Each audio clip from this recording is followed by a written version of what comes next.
Selamat pagi kepada kita semua.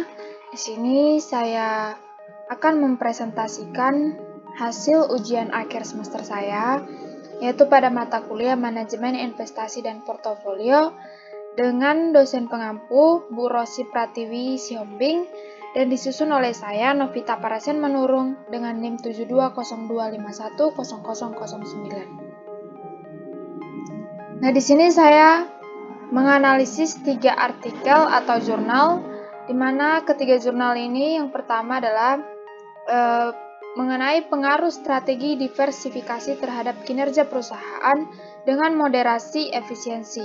Yang kedua, analisis faktor-faktor yang mempengaruhi yield obligasi konvensional di Indonesia dengan studi kasus pada perusahaan list di BI. Yang ketiga yaitu jurnal analisis perbandingan keakuratan metode CAPM dan APT dalam memprediksi return saham farmasi yang terdaftar di Bursa Efek Indonesia periode tahun 2019 sampai tahun 2021. Nah, saya akan membahas jurnal yang pertama yaitu pengaruh strategi diversifikasi terhadap kinerja perusahaan dengan moderasi efisiensi. Yang pertama, latar belakang. Indonesia sebagai salah satu negara berkembang memiliki karakteristik mekanisme pasar modal eksternal yang kurang efisien, sehingga mendorong lebih banyaknya alokasi modal secara internal. Hal ini sejalan dengan beberapa teori seperti teori efisiensi pasar internal, teori sumber daya, dan teori pandangan kekuatan pasar yang menunjukkan perusahaan itu cenderung memanfaatkan pengelolaan free cash flow-nya serta sumber daya yang dimilikinya secara efisien untuk diinvestasikan pada suatu proyek yang menguntungkan bagi perusahaan tersebut. Nah, terdapat ketidakkonsistenan hubungan antara diversifikasi dan kinerja perusahaan pada penelitian-penelitian terdahulu, seperti hasil penelitian Gunarsi tahun 2004, serta Turiastini dan Darmayanti 2018 yang menunjukkan adanya hubungan positif, sedangkan penelitian Harto 2005 dan Wisnuwardana dan Dinanti tahun 2015 serta Elmar et al. 2018 menunjukkan hubungan yang negatif.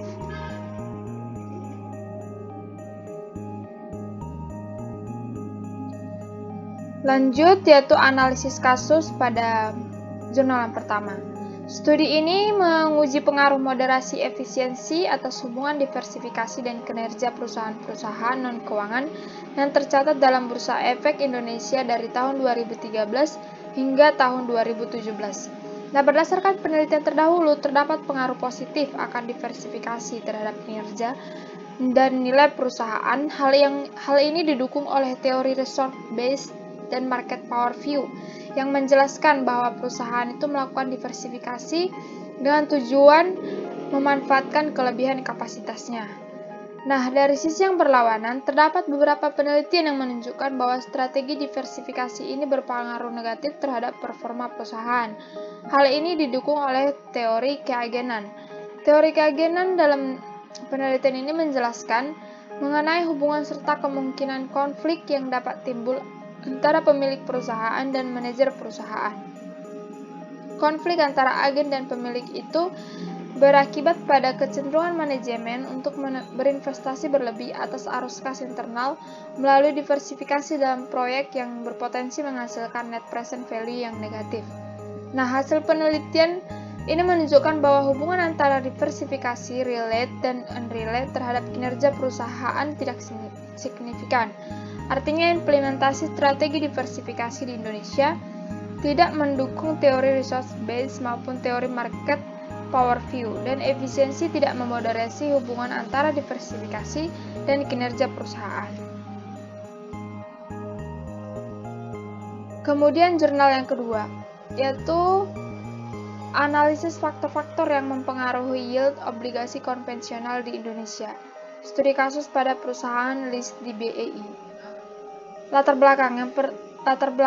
Yield obligasi merupakan faktor terpenting untuk pertimbangan investor dalam melakukan pembelian obligasi sebagai instrumen investasinya. Pada dasarnya, kondisi perekonomian mempengaruhi kondisi pasar.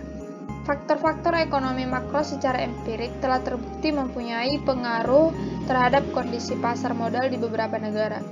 Faktor-faktor tersebut yaitu pertumbuhan produk domestik bruto atau PDB, laju pertumbuhan inflasi, dan tingkat suku bunga yang tertulis dalam buku Tanda Lilin 2001 halaman 213. Selain faktor eksternal perusahaan, investor juga perlu memperhatikan kondisi internal perusahaan seperti peringkat obligasi.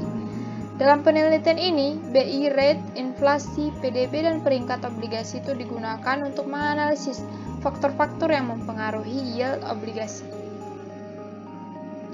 Analisis kasus. Sesuai dasar teori arbitrage pricing theory yang dipelopori oleh Russell pada tahun 1963, dijelaskan bahwa faktor-faktor ekonomi makro dapat berpengaruh terhadap yield obligasi. Dengan demikian, faktor-faktor makro seperti tingkat suku bunga, inflasi, dan produk domestik bruto berpengaruh terhadap yield obligasi. Yang pertama, suku bunga berpengaruh terhadap tinggi rendahnya obligasi. Apabila tingkat suku bunga mengalami kenaikan, maka besarnya yield yang disyaratkan oleh investor juga akan mengalami kenaikan. Yang kedua, perubahan laju inflasi. Perubahan laju inflasi yang sangat fluktuatif berdampak pada investasi surat-surat berharga, karena dengan inflasi yang meningkat, berarti berinvestasi pada surat berharga seperti obligasi dirasa makin beresiko. Tingginya risiko dalam investasi akan mengakibatkan semakin tinggi juga imbal hasil atau yield yang diharapkan oleh investor. Yang ketiga, meningkatnya PDB merupakan sinyal positif untuk berinvestasi. PDB yang tinggi mengindikasikan bahwa investasi yang ada memiliki tingkat risiko yang relatif kecil, sedangkan obligasi yang memiliki risiko lebih kecil memberikan yield yang lebih kecil pula. Sedangkan obligasi yang berperingkat tinggi akan menawarkan imbal hasil atau yield yang rendah. Demikian pula sebaliknya, jika obligasi berperingkat rendah, maka akan menawarkan imbal hasil atau yield yang lebih tinggi guna menarik minat investor. Hal ini berhubungan positif dengan risiko yang melekat pada obligasi tersebut. Semakin tinggi peringkat obligasi, maka risiko semakin rendah. Imbal hasil atau yield yang diberikan juga semakin rendah. Sebaliknya, jika semakin rendah peringkat obligasi, semakin tinggi risiko, semakin tinggi juga imbal hasil atau yield yang diberikan. Berdasarkan hasil penelitian yang ditemukan, BI rate dan inflasi itu berpengaruh positif dan signifikan terhadap yield obligasi. Sedangkan PDB dan peringkat obligasi berpengaruh negatif dan signifikan terhadap yield obligasi. Terlepas dari pengaruh positif maupun negatif, penelitian ini menunjukkan bahwa BI rate, inflasi, PDB, dan peringkat obligasi secara bersama-sama mempunyai pengaruh signifikan terhadap yield obligasi.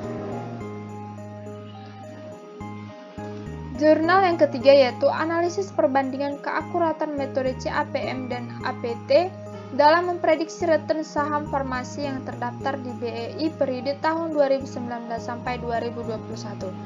Latar belakangnya, permintaan akan kebutuhan produk-produk kesehatan semakin meningkat, sehingga perusahaan di bidang kesehatan mengalami peningkatan penjualan. Dengan melihat keadaan keuangan atau laporan keuangan suatu perusahaan kesehatan tersebut di laman Bursa Efek Indonesia, maka saham-saham di bidang kesehatan semakin dilirik oleh para investor, dengan keyakinan bahwa berinvestasi saham di bidang tersebut dapat menjanjikan tingkat keuntungan yang tinggi. Investor membeli saham pada dasarnya memiliki tujuan yang sama, yaitu mengharapkan return yang maksimal dan risiko yang minimal. Untuk memprediksi pengembalian yang diharapkan, investor dapat menggunakan model CAPM dan model APT.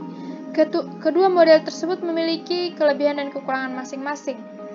Jadi, ketika menentukan perbandingan akurasi dari kedua model tersebut harus masuk akal dan akurat. Selanjutnya yaitu analisis kasus. CAPM dan APT merupakan suatu model yang digunakan untuk memprediksi tingkat pendapatan suatu saham. Untuk melihat keakuratan model CAPM dan model APT dalam memprediksi pengembalian yang diharapkan, penelitian ini menggunakan variabel independen perubahan faktor makroekonomi seperti inflasi, suku bunga Indonesia, indeks LQ45, dan kurs USD terhadap rupiah. Dan variabel dependen dalam penelitian ini adalah return saham tahunan perusahaan-perusahaan farmasi yang terdaftar di indeks LQ45 BEI periode 2019 sampai 2021. Hasil penelitian menunjukkan bahwa total MAD CAPM bernilai negatif, yaitu minus 0,00022, dan MAD APT menunjukkan hasil rata-rata positif sebesar 0,007474. Nilai MAD CAPM lebih kecil daripada MAD APT.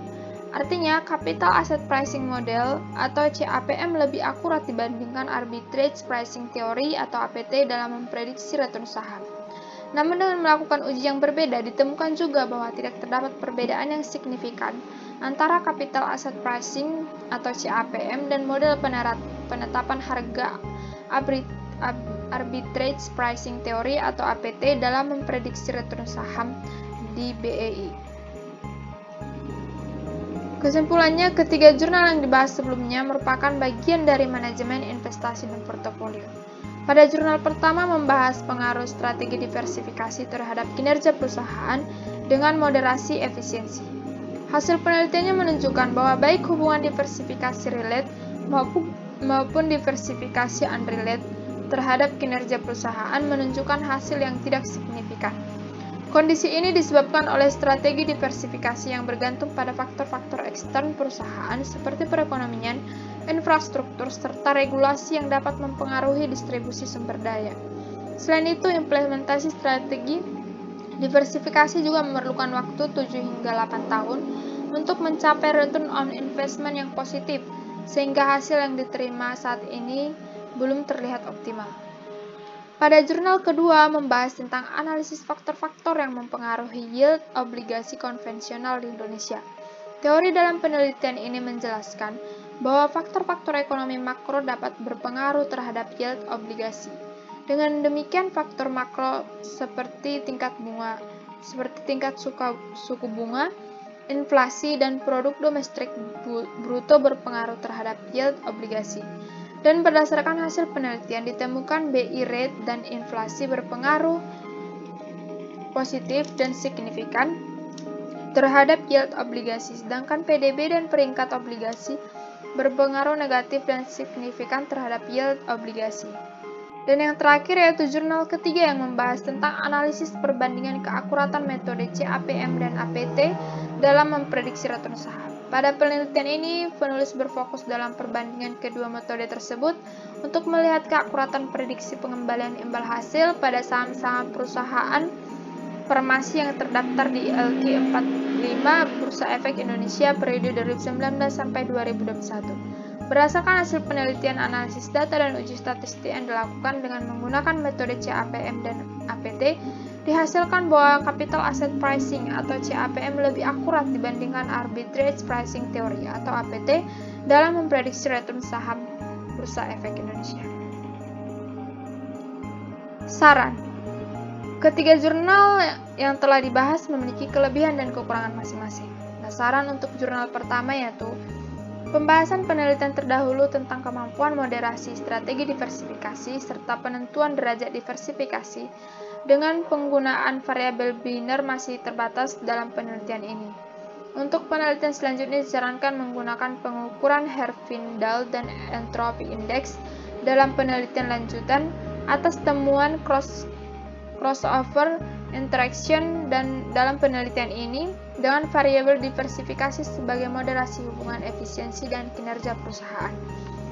Saran untuk jurnal kedua, penelitian ini masih berupa penelitian yang memberikan gambaran umum variabel yang berpengaruh terhadap yield obligasi, sehingga referensi yang digunakan dalam penelitian ini masih terbatas. Untuk penelitian selanjutnya, keterbatasan dalam penelitian ini dapat dijadikan pertimbangan untuk mendapatkan hasil yang lebih baik. Saran jurnal yang ketiga yaitu topik penelitian ini hanya berfokus pada perusahaan farmasi yang terdapat di Bursa Efek Indonesia dan hanya satu perusahaan yang terdaftar. Disarankan peneliti selanjutnya menambahkan sampel perusahaan dan periode untuk hasil yang lebih akurat dalam menghitung return saham yang diharapkan dan hasil yang signifikan. Berikut referensi dari ketiga jurnal yang saya bahas dalam presentasi kali ini. Baiklah, sekian presentasi ujian akhir semester saya. Saya mengucapkan terima kasih dan selamat pagi.